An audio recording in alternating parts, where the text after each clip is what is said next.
오늘은 다시 복음으로 돌아왔습니다.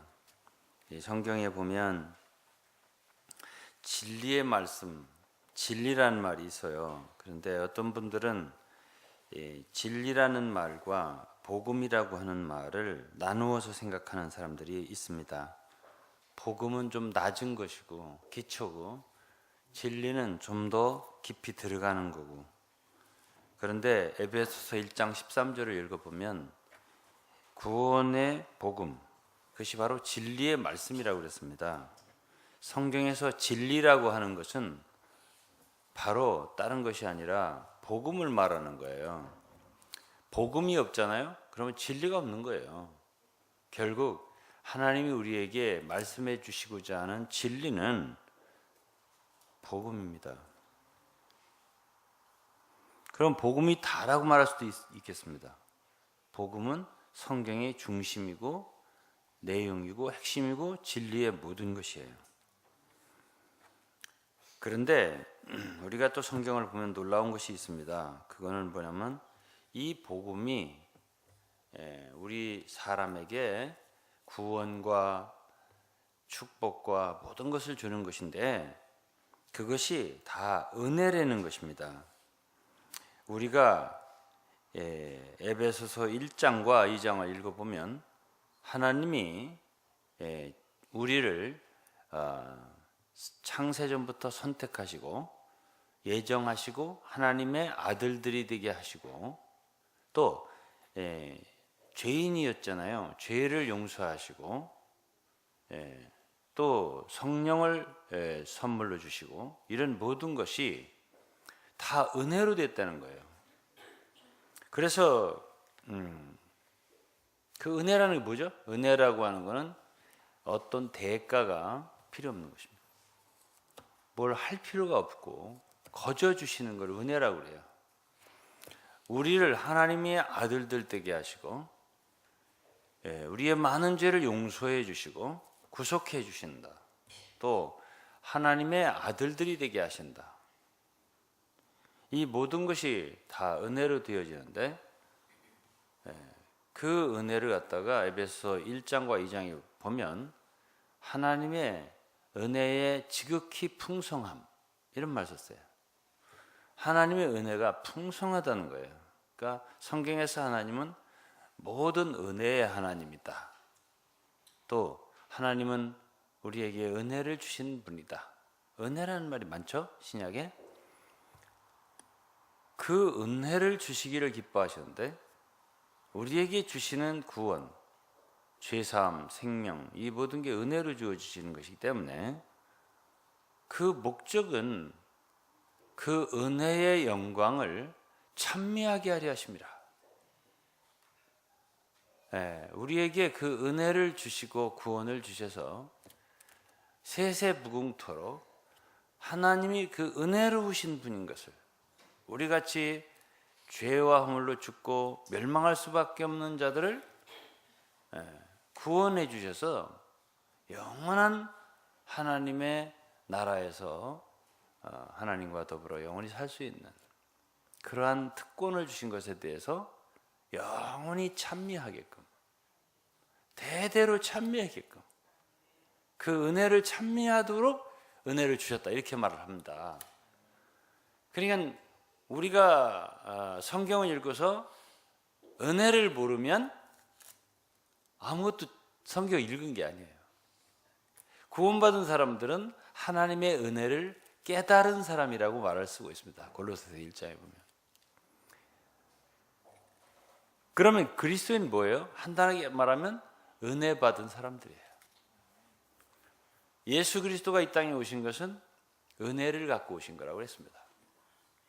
오늘 우리나라에 참 시끄럽죠. 아시죠? 여러분들. 근데 제가 2주에 걸쳐서 말했어요. 우리나라의 문제를 근본적으로 해결하려면 사실은 성경을 알아야 한다고 이런 말씀을 드렸습니다. 잘못한 게 있으면 너무 잘못한 것을 많이 얘기한다는 거예요. 우리나라 사람들이. 우리나라 사람만 그렇게 했어요? 예? 때만 났다고 하고 계속 얘기한다는 거예요. 잘못한 거 있으면. 거기에는 자비가 없어요. 좀 불쌍히 여기는 마음이 없어요. 측은지심이 없어요. 죽어라 죽어라 막 하는 거예요. 심지어는 제가 생각할 때는 대통령께서 잘못하신 게 있겠지만 별로 그거에 아닌 것까지도 막 들춰내가지고 과장되게 막 말하는 것도 저는 있을 거라고 생각해요. 말하다 보면 그렇게 될 거예요. 예. 그 나중에 이제 세월이 지난 뒤에 보면 아 너무했네. 그것까지는 아니었네. 이명박 대통령께서 일할 때 광우병 사태가 있었습니다. 그때도 촛불을 들고 많이 했어요. 난리가 났었어요. 대통령이 그 뒷산에 올라가서 눈물을 지었다는 겁니다. 그렇게 했는데 그 광우병으로 죽은 사람이 몇 명이나 되던가요? 거의 없어요. 제가 아는 상식으로는 없습니다. 그리고서는 그냥 또 잊어버려요. 그때는 무슨 나라가 다 망한 것처럼 하고 했거든요. 우리나라 좀 국민들이 좀 약간 지나친 부분도 있는 것 같아요. 제가 볼 때는 뭘 잘못했다 그러면 그래? 어떻게 그럴 수가 있어? 이렇게 하면서 난리 농민들 트랙터까지 올라와가지고 난리 하는 거예요. 아니 그런 거를 비판하고자 하면 아니에요. 그런데 성경을 읽고 정말 성경을 안다면 우리가 뭘 알겠습니까? 성경은 뭘 얘기하는 거예요?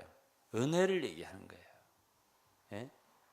진정으로 은혜를 안다면 우리같이 죽을 죄인이 하나님의 은혜를 받았다면 조금 거기에는 좀 남에게도 동정과 은혜를 베푸는 긍휼을 베푸는 이런 거를 배울 거 아니에요. 그러니까 제가 말했잖아요. 우리나라가 근본적으로 좋아지려면 성경을 좀 알았으면 좋겠다는. 저는 이것이 근본적인 답이라고 생각하고 있어요. 지금도. 성경을 좀 알고 더 많은 사람이 예수 그리스도를 더 알고 예수 믿는다고 교회 다닌다고 하는 분들도 더 성경을 깊이 알고 하나님의 은혜가 얼마나 풍성한지를 또 알고 그랬으면 참 좋겠어요. 그러면 좀 잘못도 좀 덮어줄 수 있고 사랑은 허다한 죄를 덮느니라 그런 말 있잖아요.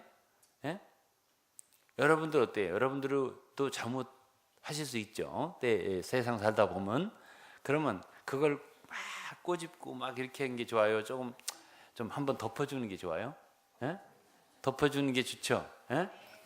그 덮어주는 건 전혀 없이 막 너무 그러면은 그래 잘못하긴 했는데 야 너무 아프다. 그렇지 않나요? 저는 그런 생각도 해요. 북한한테만 햇볕 정책을 하지 말고 좀 이런 때는 좀 청와대한테도 좀 햇볕 정책을 좀 했으면 좋겠더라고. 이건 제 개인의 생각이에요. 왜 북한한테만 그렇게 햇볕 정책을 하는지 모르겠어요. 지금 햇볕 정책도 안 하지만은 그렇다는 얘기예요. 제 마음에는. 그 햇볕 정책이라는 게 뭐예요? 은혜 정책이지. 좀 잘못은 하긴 했고 좀 문제가 있긴 있어도 좀 따뜻하게 해주다 보면 정말 내가 잘못했습니다. 이렇게 할 수도 있잖아요. 사실은. 감동이 돼가지고. 저게 제 생각이에요. 하도 하니까 지금은 말 조금 잘못하면은 난리가 나요. 그러니까 이런 말 여기까지 할래. 난 이제 복음만 전할 거예요. 그래서 이제 성경에서는 은혜를 얘기한다는 것이 얘가 중점이고요. 우리가 영생을 얻고 구원받는 것이 성경의 중점이에요. 우리는 다시 말하지만 이 나라 정치와 또 제도와 이런 것에 대해서는 우리 사역자들은 큰 중심이 아니에요. 그걸 어떻게 고치고 바꾸고 이런 것은 우리 사역자들의 제1번 할 일이 아니에요. 우리가 이 세상에서 하는 일은 주님의 말씀을 전하고 이 복음을 전해서 이 그리스도인들이 하나님의 자녀들이 이 세상에 빛이 되고 소금이 되면 어쩌면 이 세상에서 직접적인 어떤 효과를 주지 못할지라도 간접적으로라도 사람들이 좋아지니까 이 세상에 유익한 거예요. 그런 거지 직접적으로 우리는 이 세상의 정치와 제도에 참여해서 이걸 뒤집는다거나 그런 건 우리의 일이 아니에요. 이건 성경에서 우리에게 말씀으로 가르쳐 주는 거니까. 근본적으로 이 세상을 갖다가 바로잡으시는 것은 예수 그리스도께서 이 세상에 다시 오실 때 하신다고 약속을 하신 거예요. 그럼 그 전에는, 주님 오시기 전에 우리의 가장 할 일은 뭐냐면 복음 전하는 일이에요. 주의 십자가를 전하는 일이에요. 생명을 전하는 일이에요. 이것이 우리의 일이거든요. 그러니까 이 나라가 고요하고 평안하면 참 좋겠다. 기도해라. 이렇게 한 것이 주님의 말씀이고 저는 3주째 이 말을 했습니다. 그래서 저는 성도들과 함께 이럴 때에 하나님의 말씀을 기억하고 기도하고 어떻게든지 한 사람이라도 복음을 전해서 구원할 수 있기를 바라야 성경적인 하나님의 자녀들이에요. 그런데 이 구원받고 영생을 얻는 것에 있어서 성경에서는 우리에게 뭘 하라고 한 게 하나도 없어요. 다 은혜예요. 그러니까 은혜는 거저 받는 거죠. 근데 그래도 믿음이라는 게 필요하다. 예? 그러면 조건, 우리가 영생을 받고 얻고 구원 얻는 조건, 그건 뭐냐면 예수가 누군지를 아는 거예요. 그거 한 가지예요. 그게 바로 믿음이에요. 예수가 과연 누구냐? 그것이 유일한 질문이에요. 우리가 신약성경에서도 예수가 이 땅에 오셨을 때 사람들이 예수님이 하시는 일을 보고 자주 했던 질문이 이 사람이 도대체 누구야? 어? 이 사람이 도대체 누구야? 바다 위를 걸었을 때 과연 이분이 누구기에? 바람과 파도를 한마디 말씀으로 잠잠케 했을 때 이분이 과연 누구기에? 그러니까 예수가 누구냐고 하는 것이 성경에서의 가장 큰 주제요 질문이에요. 예수님 자신도 그랬어요. 사람들이 인자를 누구라고 하느냐? 너희는 나를 누구라고 하느냐? 이 질문. 이거를 제대로 답할 수 있다면 그 사람은 영생을 얻고 구원받는 거예요. 시몬 베드로는 주는 그리스도시요 살아계신 하나님의 아들이시니. 그것이 바로 베드로는 그분을 알았다는 얘기고 구원을 받았다는 얘기예요. 니고데모도 그랬고 요한복음 3장에 4장의 사마리아 여인도 그랬고 누가복음 19장의 삭개오도 그렇고 요한복음 9장에 나오는 소경도 그랬고 심지어 십자가에 달린 강도 하나도 그들이 오늘 밤에 네가 나와 함께 낙원에 있으리라 구원받았잖아요. 뭘 한 게 없어요. 뭘 할 수도 없어요. 이제 그날 죽는 거예요. 이제 십자가에 달려서 뭘 할 수 있겠어요? 소경이 뭘 했겠어요? 예수가 누군지를 안 거예요. 아, 이분이 하나님이구나. 아, 이분이 하나님 아들이구나. 그거를 눈이 열려져서 알았으면 그 사람은 죄 용서받고 영생 얻고 구원받는 조건을 완전히 충족한 거예요. 다 된 거예요. 그걸로. 뭐 아무것도 할 필요가 없는 거예요. 정말 여러분들의 눈이 열려서 예수라는 분이 누군가 그것을 알면 다 되는 것이란 말이에요. 그러니까 너무 쉬운 거죠. 너무 귀한 거예요. 그냥 은혜로 얻는 거예요. 제가 한 14년 전쯤 봉천동에서 처음 이제 참 교회를 시작한다고 할 때인데 좀 그때는 제가 배가 자주 아파서요. 그래서 몸이 안 좋아서 좀 누워 있는데 봉천동에 사는 고등학교 동기 하나가 국세청에 다녔었는데 퇴직하고 저에게 찾아왔어요. 거의 멀지 않아요, 사는데. 너무나 오랜만이죠. 고등학교 때 만나고 그때 처음 만났으니까. 근데 그가 이제 큰 수술을 받고 누가 교회 가자는 사람도 없고 그런데 그 대수술 후에 무료하니까 그때는 좀 뭔가 찾고 싶더래요. 잡고 싶더래요. 그래서 성경을 좀 사다 달라고 해서 성경을 사서 구약부터 신약까지 7번을 읽었대요. 7번. 그리고 저를 만나서 질문을 좀 하고 싶다고 왔어요. 근데 내가 7번을 읽었는데 구약에는 여호와 하나님이 나오고 여호와 하나님이 가라사대 하나님이 나오고 창조자로 나오고 근데 신약에는 주인공이 예수님이라고 나오는데 이 여호와 하나님하고 이 예수님하고 관계가 어떻게 되는 거야? 이렇게 물어보더라고요. 그래서 제가 좀 누워있다가 몸이 안 좋아서 얼른 발딱 일어났어요.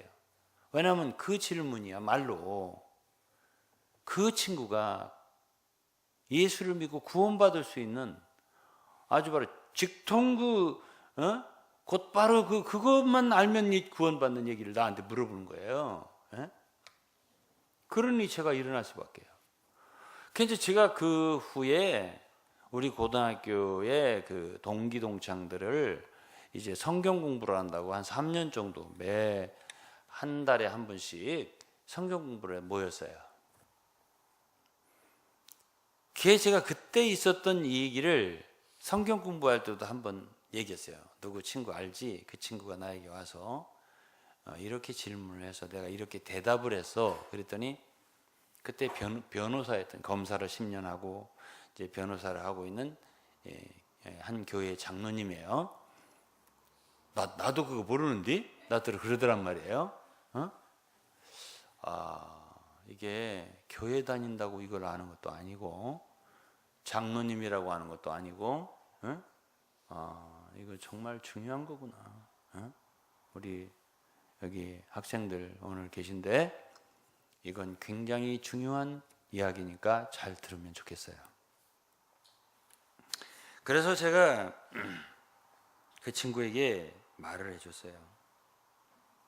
그 예수님하고 신약의 예수님하고 구약의 여호와 하나님은 같은 분이야. 내가 이제 이렇게 말해줬어요. 깜짝 놀라는 거지. 왜냐하면 구약의 하나님은 전지전능하고 뭐 창조하시고 심판하시고 막 우르르 꽝꽝하시고 율법을 내리시고 뭐 했는데 죄를 지으면 심판하시고 아니 신약의 예수님이 바로 그분이라고 그게 좀 이 매치가 되기 참 어려워요. 그래서 내가 삼위일체라는 거죠. 여러분들 성부, 성자, 성령 삼위가 계시지만 일체 영어로 one substance 또는 one essence 그래요. 본질이 하나다는 거예요. 본질상 한 분이라는 얘기예요. 세 위격이 있지만 성부, 성자, 성령 세 위격이 있지만 본질상 한 분이다 이거예요. 그래서 이사야 9장 6절 이사야 9장 6절에 한 아기가 우리에게 낳고 한 아들을 우리에게 주신 바 되었는데 한 아기가 낳고 누구를 얘기한 거예요? 예수. 한 아들을 우리에게 주셨는데 누구를 얘기한 거예요?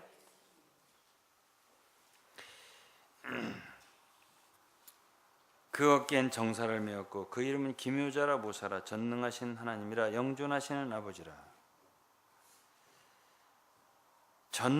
그분이 전능하신 하나님이래요.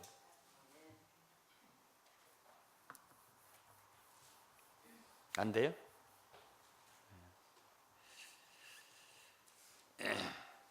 한 아기가 낳는데요. 한 아들을 우리에게 주신 바 되는데요. 그분은 전능하신 하나님이고 영존하시는 아버지라고 그랬습니다. 전능한 하나님의 아들이 사람으로 오신 예수가 전능하신 하나님 아들이라고 그랬는데 그분이 또한 아버지래요. 우리 인간적인 생각으로는 아들은 아들이고 아버지는 아버지지, 그렇죠? 근데 성경에서는 그분이 바로 그분이라는 거지. 요한복음 3장 13절에는 이런 말씀이 있어요. 하늘에서 내려온 자 곧 인자 외에는 하늘에 올라간 자가 없느니라.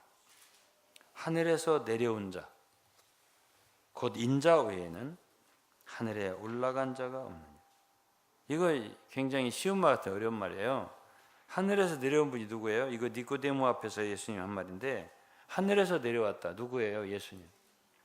하늘에 올라간 자 누구? 예수님. 그냥 이 말을 영어로 제대로 번역을 하면 이런 얘기예요. 나는, 예수님이 말하기를, 나는 하늘에서 내려왔는데 지금도 하늘에 올라가 앉아 있는 사람이다, 이런 뜻이에요. 지금도 하늘에 앉아 있고, 근데 내가 이 땅에 내려왔고, 그렇게 동시에, 영어로 simultaneously, 동시에 하늘에도 계시고 땅에도 계시고 그렇게 있으시는 분이다. 또 요한복음 3장 31절은 위로부터 오시는 이는 만물 위에 계시고, 위로부터 오셨다. 모든 인간은 다 아래에서 났어요. 그분은 위로부터 오신 분이고 만물 위에 계신 분이고, 그리고 땅에서 난 자는 땅에 속하며 땅에 속한 걸 말한다. 하늘에서 오시는 만물 위에 계시는, 예수는 우리 보통 인간하고 달라요. 하늘에서 내려왔다. 하늘에서 올라간 자다. 하늘에 올라간 자다. 위로부터 오신 자다. 하늘로부터 오신 자는 만물 위에 계시다. 이 우리 보통 인간하고 다르다는 얘기예요.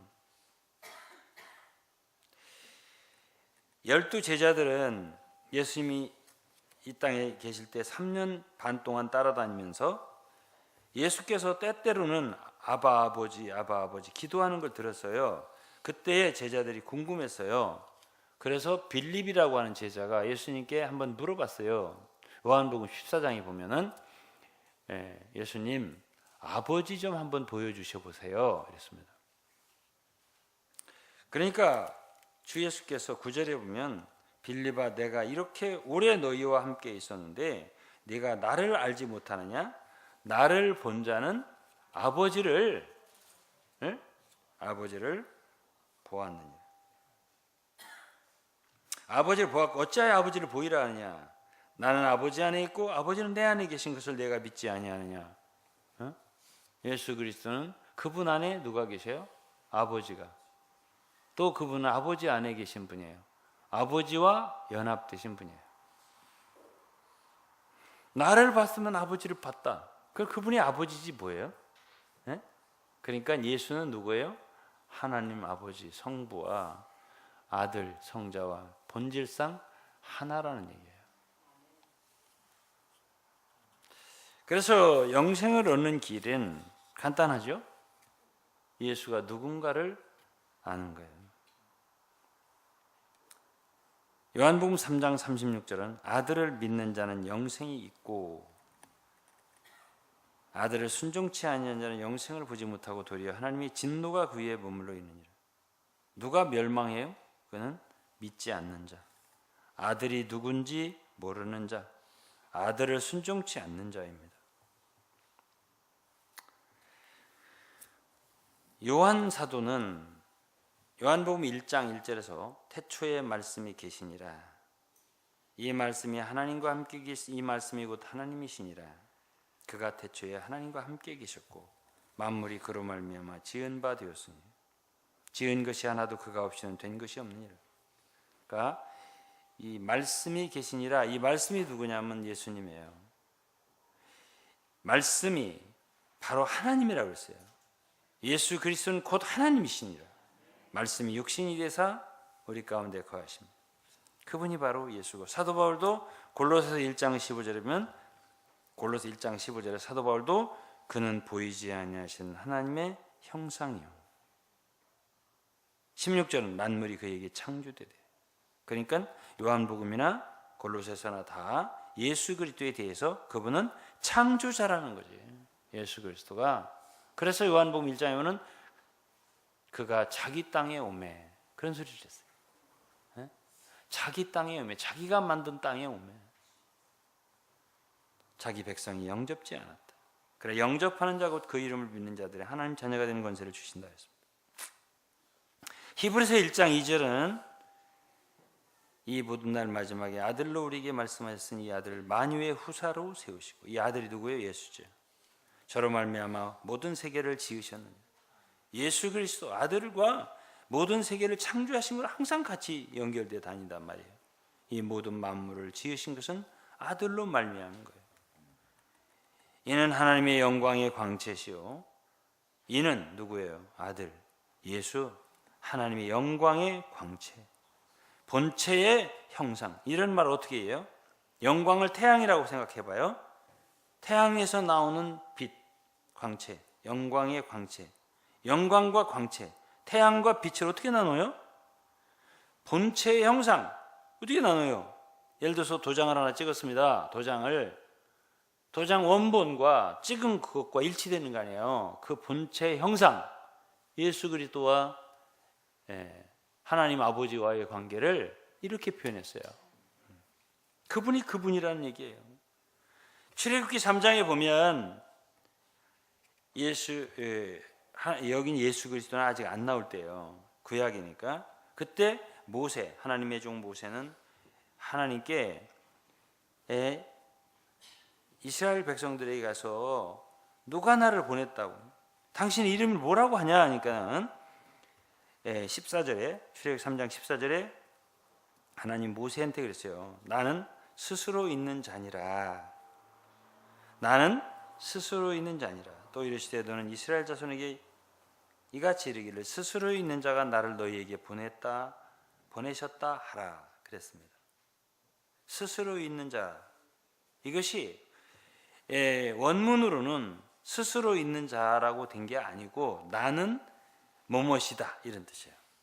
영어로는 I am that I am 그렇습니다. 그 참 번역하기 어려워요. 나는 이다 이게. 근데 이것이 바로 여호와라는 이름의 뜻이에요. 이 여호와라는 뜻이에요. 이게 여호와 하나님 이름, 하나님의 이름이죠. 근데 신약 요한복음 8장에서 예수님은 출애굽기에 당신이 바로 출애굽기에서 말한, 모세에게 말한 바로 그 여호와라고 당신을 소개하는 거예요. 요한복음 8장 23절은 예수께서 가라되 너희는 아래에서 났고 나는 위에서 났으며, 근본적으로 출생이 다르다는 거예요. 예수는 위로부터 오신 분이고 너희 인간은 아래에서 났고 너희는 이 세상에 속하였고 나는 이 세상에 속하지 아니하였고. 다르죠? 근본이 다른 거예요. 24절에 보면 이러므로 내가 너희에게 말하기를 너희가 너희 죄 가운데 죽으리라 하였노라. 너희가 만일 내가 그인 줄 믿지 아니하면 너희 죄 가운데 죽으리라. 여기서 내가 그인 줄, 이 그라는 말을 성경에 보면 작은 글씨로 써 있어요. 그게 원문에 보면 바로 출애굽기 3장에서 말한 스스로 계신 자, 바로 여호와라는 이름, 그거예요. I am that I am. 그러니까 너희가 만일 내가 그 구약의 여호와, 그분인 줄을 알지 않으면, 그분인 줄로 믿지 않으면 너희 죄 가운데서 죽으리라 그랬어요. 그분은 그 뒤에 8장 57절에 유대인들이 네가 아직 50도 안 됐는데 아브라함을 보았느냐? 이제 아브라함에 대해서 얘기가 나왔을 때 그랬어요. 그러니까 58절에 예수께서 가라되 진실로 진실로 너희에게 이르노니 아브라함이 나기 전부터 내가 있느니라. 아브라함은 예수님보다 1000년 그 이상 전 인물이에요. 그런데 예수님 유대인들에게 내가 아브라함 나기 전부터 내가 있느니라 이랬단 말이에요. 그러니까 그분은 이 나는 이다라는 말이 결국은 이다. 그러니까 뭐냐면 비동사를 우리가 비동사를 하잖아요. 영어로 I am, you are 할 때 그 비동사잖아요. 그래서 존재란 뜻이에요. 존재. 여호와라는 뜻은 존재. 영어로 be, to be 그 얘기거든요. 그러면 그분만이 존재라는 뜻이에요. 그러니까 스스로 계신 자라고 한 거죠. 인간은 다 스스로 있는 존재가 아니죠. 피조물이잖아요. 피조물. 그래서 예수 그리스도는 다르다는 거예요. 우리하고. 이 지금 수십억의 오늘날까지 인류 중에 한 사람은 달라요. 성령으로 잉태되신 분이었는데 이분은 달라요. 근본이 달라. 자, 이것을 알면 뭘 얻는다고요? 구원을 받는다고요. 아, 그분이 그분이었구나 이렇게 알면. 이렇게 내가 얘기를 해주니까 우리 고등학교 동기들이 알았다고. 국정원의 간부였던 친구도 내가 유 목사한테 와서 한 줄기 빛을 얻고 간다. 이게 굉장히 중요한 얘기들이에요. 다음에 두 번째 이제 구속에 대해서, 구속이라는 말 많이 들었죠. 우리가 죄 사함 받고 하나님께로 돌아간다는 뜻이에요. 하나님께 다시 구속되었다. 주님이 피로 우리를 샀다. 구원받았다. 이런 뜻인데요. 이것에 대해서도 우리가 분명히 알아야 되겠어요. 우리가 예수 그리스도의 대속의 죽음으로 용서를 받았다 이렇게 말을 하는데, 예수님은 우리 죄를 위해서 십자가에 죽고 피를 흘리셨다고 얘기하고 있는데, 그 예수, 우리를 위해서 제물이 되신 그분이 바로 하나님이라는 거예요. 고린도후서 5장 19절을 보면 이런 말씀이 있어요. 이는 하나님께서 그리스도 안에 계시사 세상을 자기와 화목하게 하시며 저희의 죄를 저희에게 돌리지 아니하시고. 그러니까 예수 그리스도는 하나님 아버지가 따로 계시고, 예수님은 제3자로서 우리의 죄를 대속해 주신 분이 아니고, 예수 그리스도가 하나님 당신이에요. 자, 이것도 여러분들이 좀 생각을 좀 해보셔야 돼요. 우리 죄를 예수님이 용서했어요. 예수님의 십자가의 피로 죄값을 치르고 우리를 용서했다고 되어 있습니다. 근데 그분이 하나님이 아니라면 우리 죄를 그렇게 용서할 수가 없어요. 자, 예를 들어서 어떤 사람이 내 돈 1,000만 원을 떼먹었어요. 사기쳤어요. 1,000만 원 적으니 1억이라고 합시다. 그러면 너무 큰 돈 아니에요? 그 돈을 도로 찾아야 돼요. 그럼 그 돈을 가져간 사람은 내게 갚을 능력이 없어요. 다 해먹고 다 벌써 다 없어졌어요, 돈이.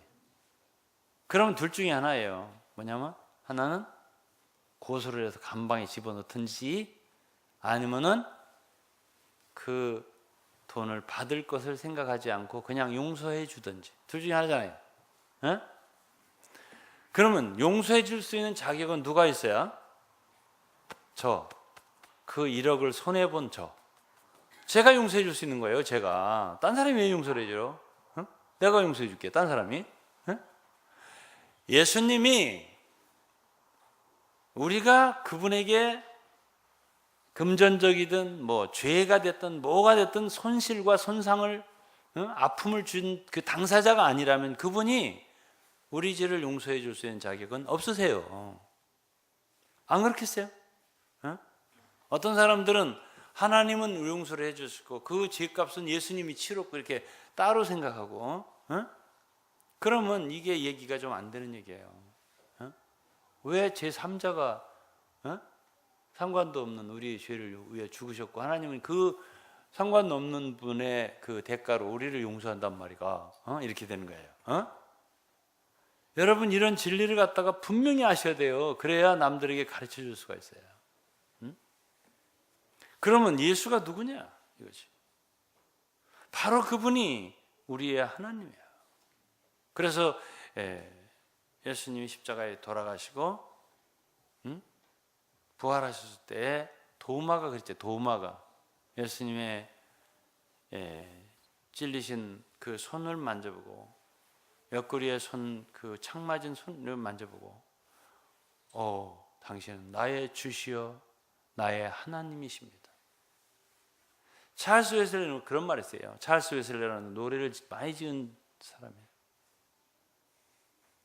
예수님이 나를 위해 죽었네 이렇게 안 하지 않고 노래에서 나의 하나님이 나를 위해 죽으셨다.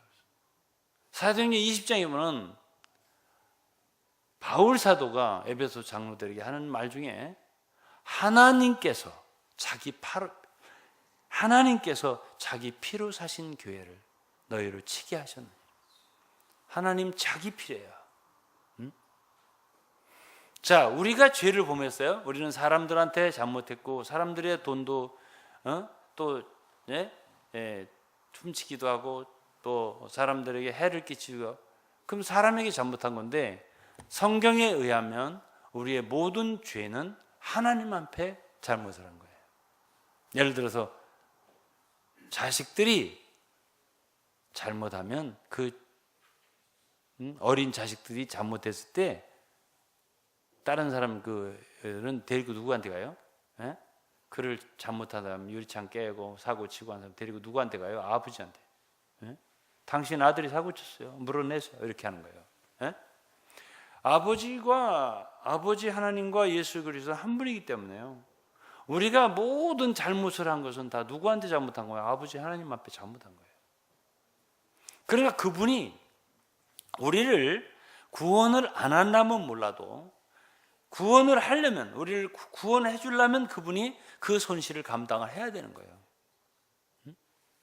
예를 들어서 학교에 하나의 법을 세웠다 합시다. 누구든지 학교 기물 하나를 파손하면 퇴학이다. 그걸 이제 교장 선생님이 법으로 세웠어요. 근데 어떤 사랑하는 학생이 그 기밀을 파손했어요. 그럼 퇴학시켜야지.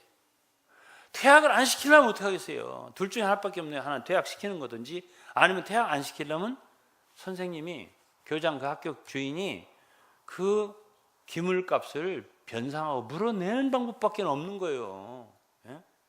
여러분, 예수 그리스도가 왜 십자가에 피를 흘리고 그 대가를 지불했죠?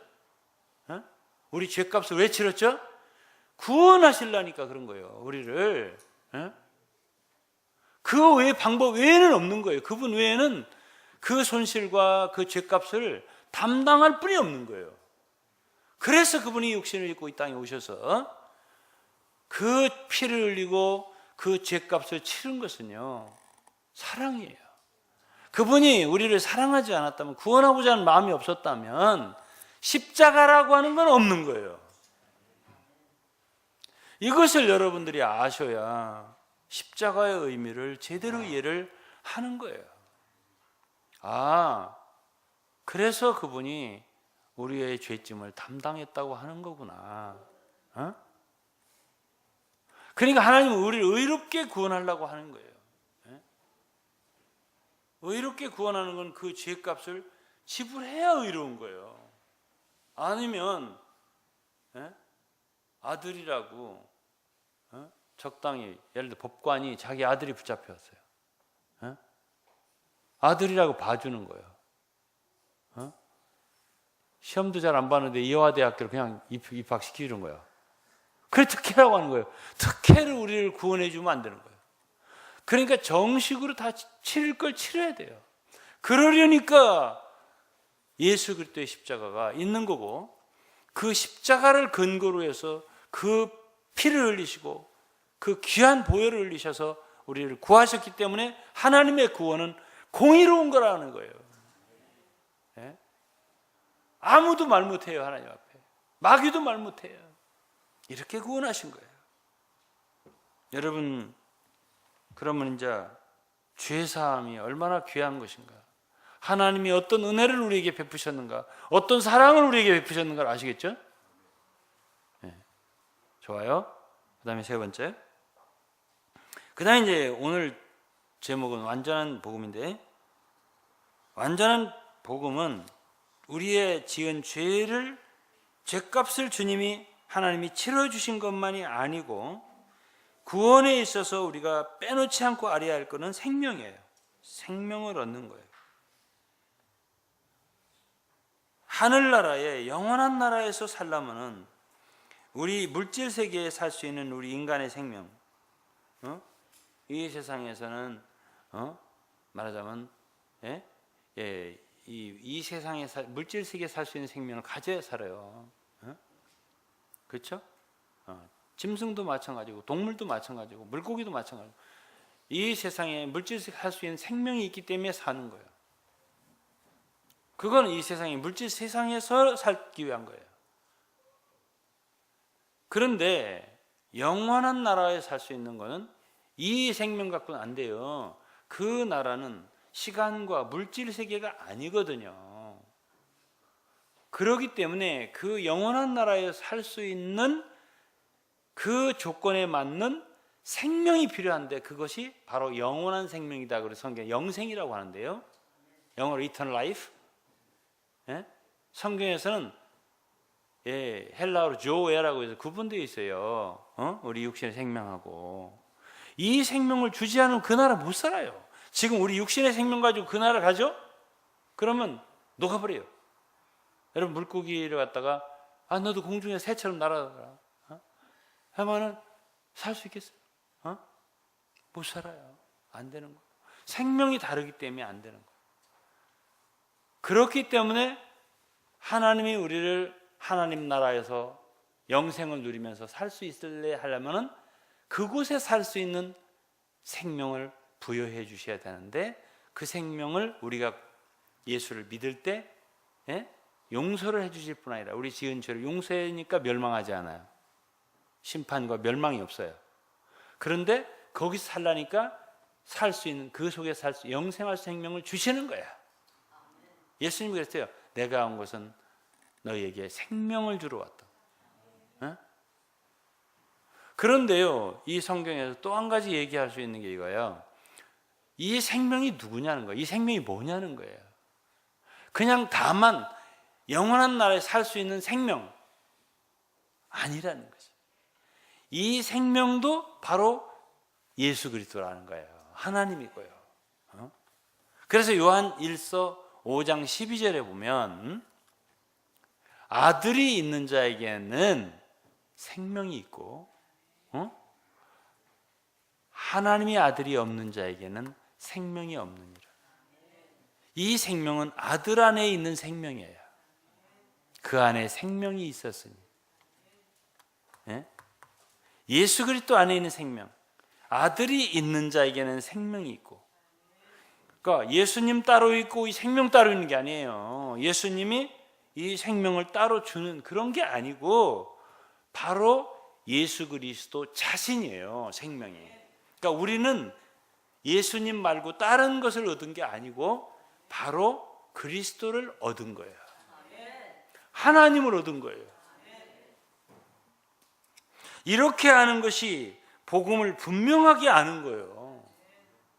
그래서 성경에는 언제나 이 두 가지를 얘기해요. 하나는 우리에게 주님이 피를 흘려서 내 피는 참된 음료요, 내 살은 참된 양식이요. 이 두 가지 노선을 늘 말한다고요. 하나는 우리의 옷을 위한 거예요. 천국에 가려면 예복을 입어야 되잖아요. 의의 옷. 그런데 그 옷도 예수님의 피로 만드는 건데 그게 그리스도가 바로 우리의 옷이라는 거예요. 그리스도 자신이야. 그 옷도. 이 옷 입고 천국 가는 거예요. 그걸 우리에게 만들어 주셨고요. 그 다음에는 우리에게 생명 주셨는데요, 영원히 살 수 있는 그 생명도 예수 그리스도래요.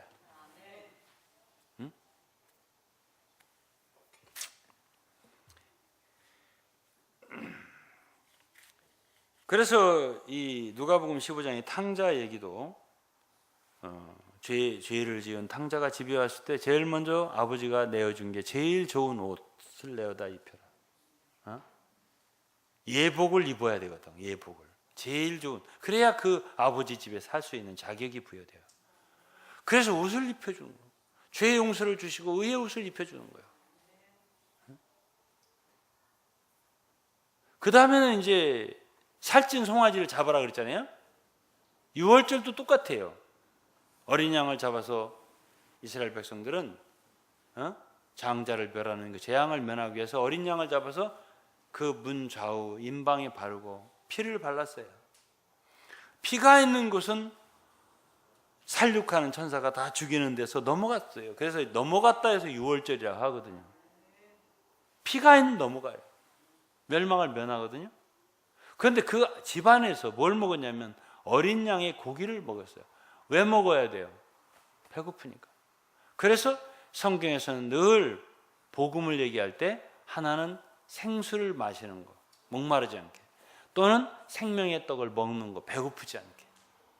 그래야 광야를 걸어 나갈 거 아니에요. 홍해를 탈출해 건너서 광야를 나갈 거, 애굽을 탈출할 거 아니에요. 그래서 생명을 주는 거예요. 이 생명을 모르면 안 돼요. 오늘날 많은 복음 전한다는 사람들이 죄사함만 얘기하고 이 생명을 얘기 안 한단 말이에요. 피만 얘기하고 살은 얘기를 안 한단 말이에요. 원래 하나님이 원하시는 건 이 생명 주시는 거예요. 아담이 에덴 동산에 있을 때 무죄했어요. 타락하기 전에는 무죄했어요. 죄는 들은 거지요.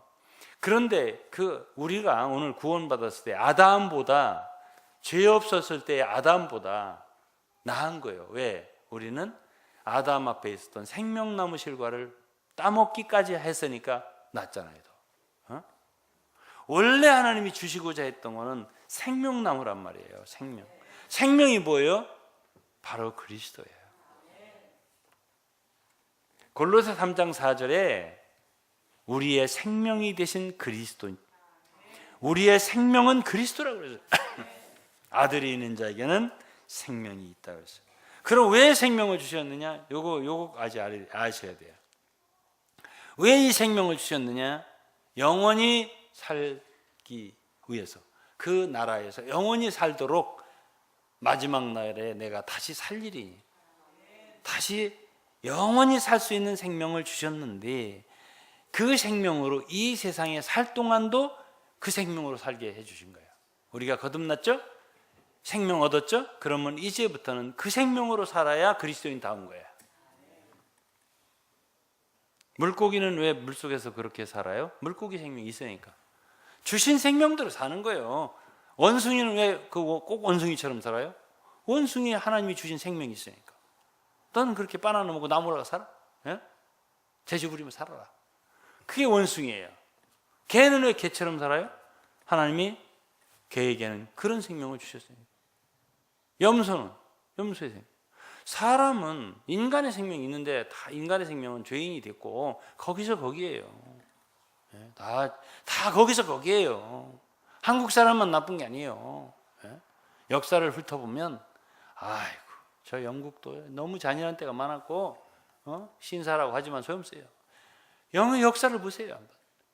그런데 하나님이 예수를 믿는 사람에게 주신 생명은 하늘의 생명, 아들의 생명, 예수의 생명, 그리스도의 생명인데 그 생명으로 사는 이야기가 성경에 쓰여 있고, 바울은 그 생명을 살았다고 그러고, 마태복음 5, 6, 7장 같은 보면 산상순에 보면 원수를 사랑하라, 오른편 뺨을 치면 왼편도 돌려달라, 목지로 올려가면 심리를 가라, 겉옷을 달라면 속옷을까지 내줘라, 이런 모든 그 이야기들이 바로 이 생명으로 사는 사람들의 이야기예요.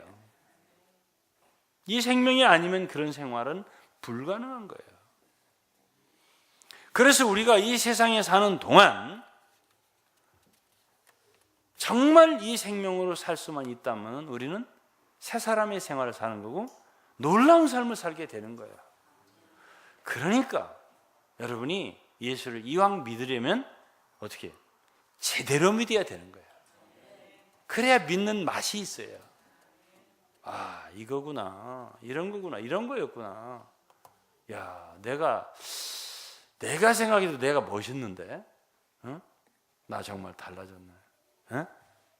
그리스도인 척하는 건 소용없어요. 흉내내는 것도 소용없어요.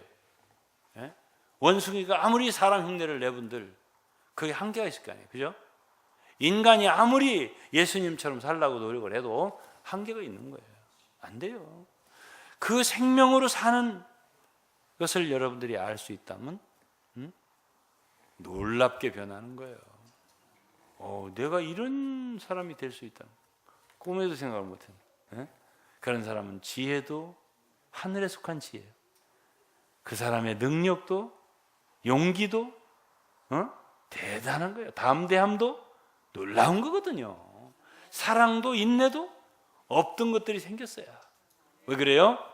그 생명은 내가 원래 갖고 있지 않던, 부모님으로부터 받은 그게 아니고 거듭날 때 하나님으로부터 온, 위로부터 온 하나님 아들 예수 그리스도의 생명이기 때문에 그래요.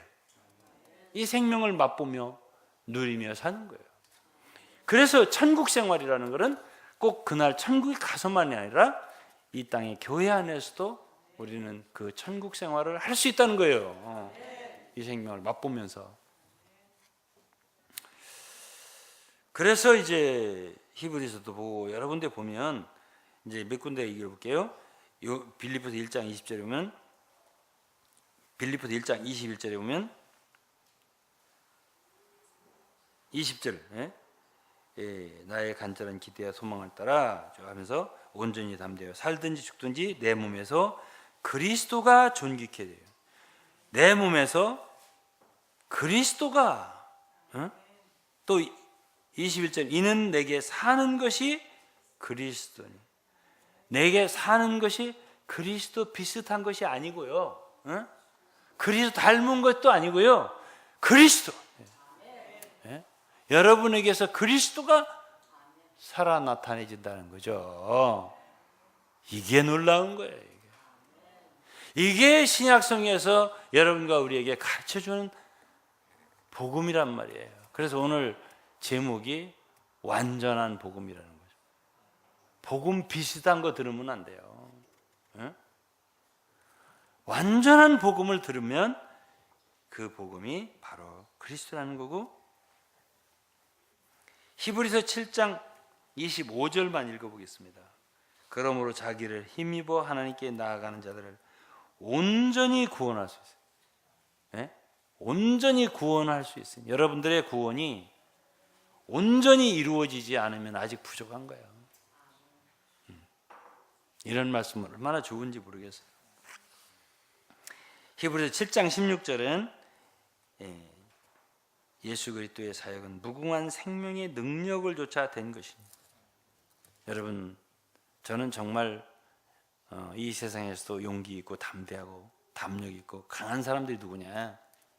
예수 믿는 사람이라 생각해요. 이 세상을 이기는 사람이 누구냐? 이 세상을 이기는 것은 바로 우리의 믿음이라고 했습니다. 믿는 자가 아니면 이 세상을 누가 이기냐 말이에요. 물질, 권력, 부귀, 심지어 죽음까지도 다 사람들 돈 앞에 떨어요. 권력 앞에 떨고요. 야, 부럽다. 어떻게 저 사람들 이렇게 돈이 많다냐? 야, 차도 너무 좋은 차 타고 다니네. 부럽다.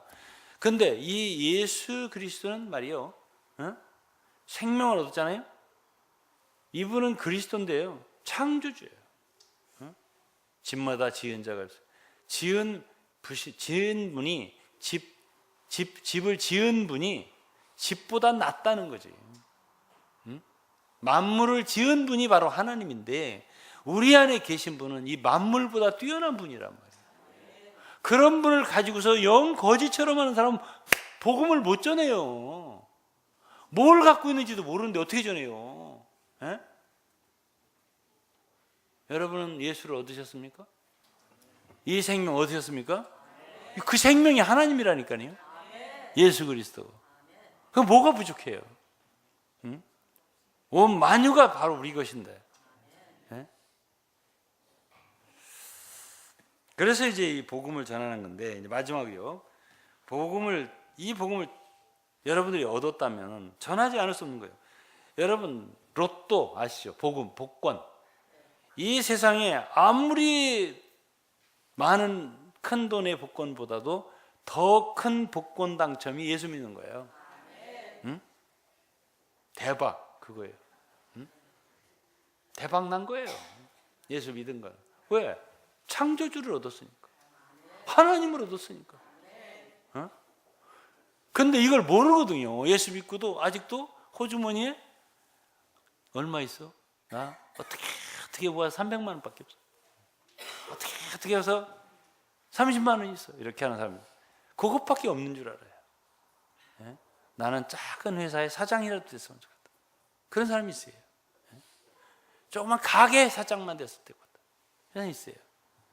여러분, 이 세상 모든 만물도, 온 땅 모든 세상을 다 기업으로 준다 해도 여러분, 우리가 얻은 예수만 못한 거예요. 그걸 여러분들이 안다면은 로또 복권 당첨 등 더 훌륭하신 여러분들이 행운을 얻으신 건데, 예수 믿은 것이 축복을 받은 건데요. 근데 이거는 여러분들이 다른 사람도 해주면 좋잖아요. 다른 사람 얻게 해주면 다 거저주는 거니까. 로또 당첨되기 어려워요. 그거 저는 별로 해보지도 않았지만은 그거 맞추기가 얼마나 어렵겠어요. 그러니까 그거 하지 말고 예수를 전하세요. 여러분 사랑하는 사람들한테, 야 너도 한번 사봐. 어디서 사면 당첨이 되냐? 온누리 성교교회 와봐. 그게 바로 당첨시켜주는 거예요. 그러면 그 사람은 일생을 횡재 만나는 거예요. 그런데 이 복음을 전하기가 쉽지를 않아요.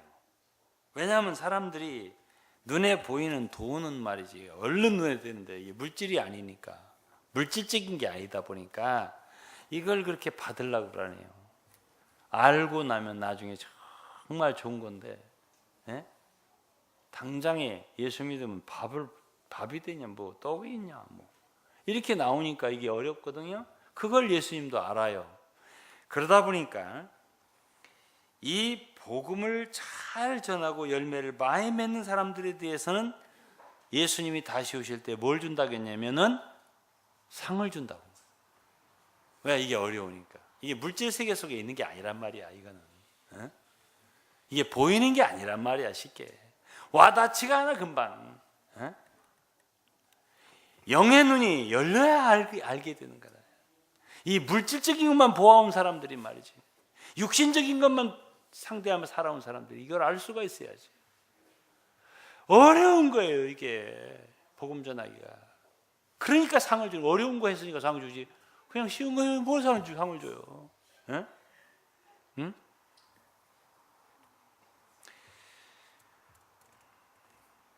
그래서 사도 바울은 얻어맞으면서 뭐 별 핍박을 당하면서 여기저기 가서 뭐 저작거리도 가고 기도처도 가고 회당도 가고, 자기하고 안 맞는 사람들이에요. 회당 같은 데 가면 율법주의자들, 이 수염기를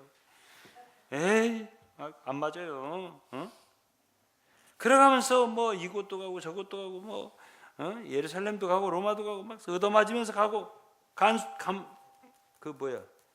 죄수가 돼서도 가고, 그렇게 하면서 전했기 때문에 바울은 상을 받을 거예요.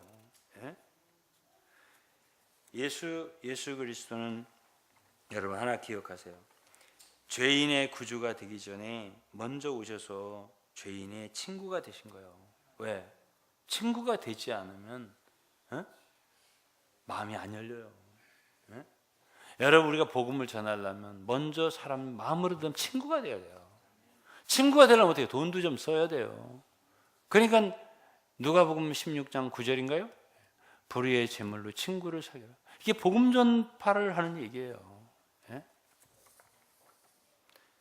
돈도 써야 되고 시간도 들여야 되고 수고도 해야 되고, 우리 마음이 안 맞는 데 좀 한번 가보기도 해야 되고, 놀아도 줘야 되고, 약한 자에게는 약한 자가 되어야 되고, 율법 없는 자한테는 율법 없는 자 같이 해야 되고, 율법 있는 자에게는 율법 있는 것처럼 해야 되고, 같이 되줘야 한단 말이에요.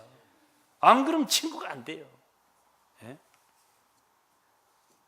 그러니까 우리의 마음이 바리새인같이 좁으면요 복음 못 전하는 거예요. 예수님은 세리와 죄인의 친구가 되셨어요. 사도 바울은 고린도서 9장에 보면은 내가 9장 16절에 있어요. 내가 복음을 전할지라도 자랑할 것이 없으면 부득불을 할 일입니다. 내가 복음을 전하지 않으면 내게 화가 있을 것입니다. 여러분 20절에 보세요. 유대인들에게 내가 유대인같이 된 것은 유대인들을 얻고자 합니다. 율법 아래 있는 자들에게는 내가 율법 아래 있지 아니하나 율법 아래 있는 자 같이 된 것은 율법 아래 있는 자들을 얻고자 합니다. 또 22절에 보면 약한 자들에게는 내가 약한 자가 된 것은 약한 자들을 얻고자 합니다. 약한 자는 누가 약한 자겠어요? 진리도 잘 모르고 이 생명도 잘 모르고, 그러면 약하게 사는 거예요. 약한 자가 돼서 사는 거예요.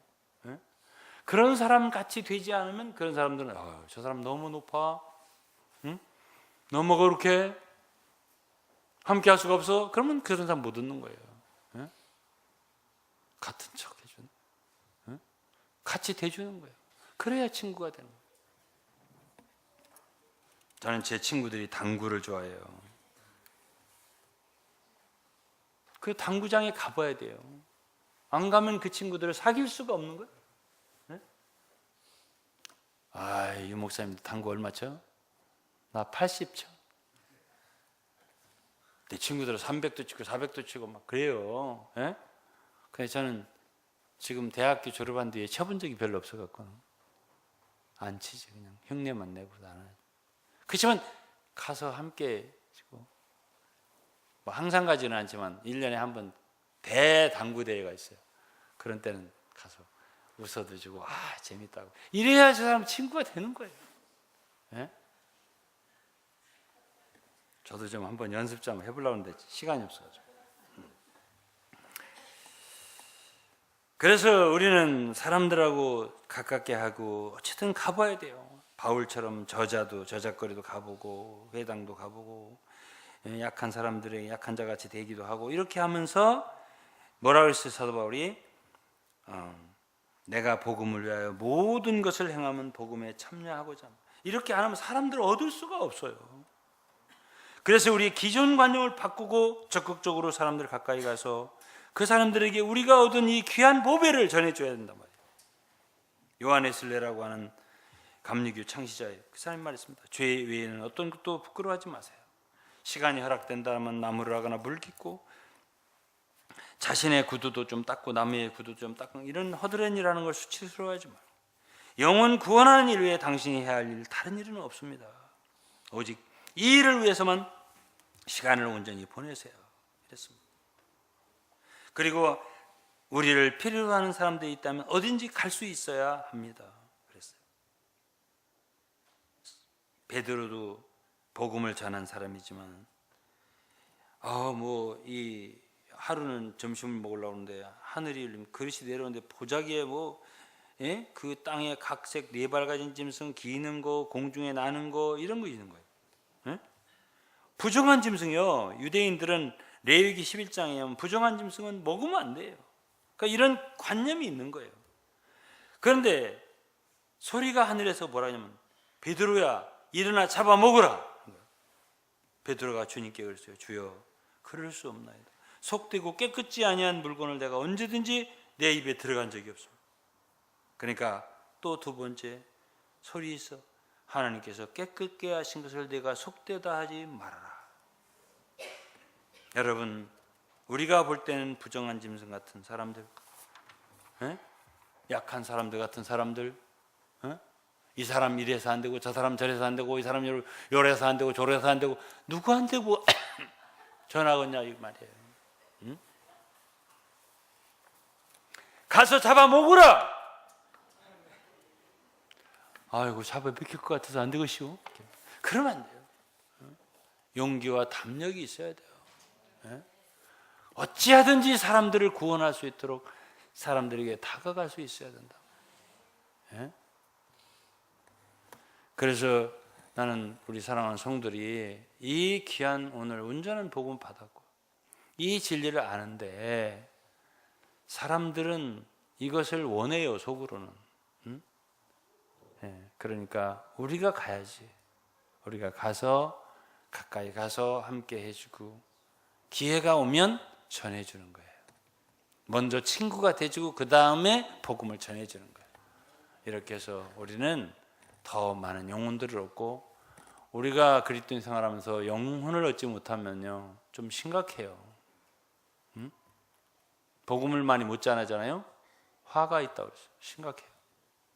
우리 일생은 정말 오로지 한 가지 복음을 전해서 영혼을 구원하는 일에 다 바쳐야 돼요. 하나님께서 여러분들을 축복해 주시고 우리를 축복해 주셔서 우리를 통해서 많은 영혼들을 구원할 수 있기를 주의 이름으로 축원합니다. 기도하겠습니다. 아버지 하나님 감사합니다. 오늘은 완전한 복음에 대해서 주님의 말씀을 전했습니다. 하나님 이 말씀을 축복해 주시고 하나님 우리 사랑하는 성도로 하여금 다 복음 전도에 열심하는 성도도 되도록 도와주시옵소서. 열매가 있게 하여 주옵소서. 그래서 정말 인수도 많아지고 부흥된 교회가 되게 하여 주옵소서. 예수님의 이름으로 기도드리옵나이다. 아멘.